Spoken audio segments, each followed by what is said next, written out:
বাঙালির কোনো অনুষ্ঠান, কোনো সমাগম কিন্তু খাওয়া ছাড়া সম্পন্ন হয় না। বাঙালি শুধু খাবারই খায় এমন কিন্তু নয়, বাঙালি জল খায়, বাঙালি হিমশিম খায়, কখনো তারা খায়, ভিড় বাসে ধাক্কা খায়। বাঙালি কিন্তু খাবার শেষ নেই।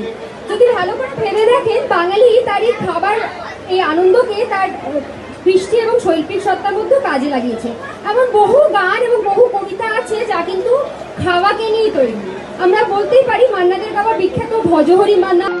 আমি শ্রী ভজহরি মান্না, ইস্তাম্বুল গিয়ে জাপান কাবুল গিয়ে শিখেছি শহরেই রান্না।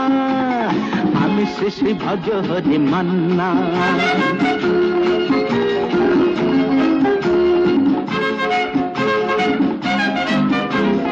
হাতে নিয়ে দেখছি যেই তুলে হেঁচকি,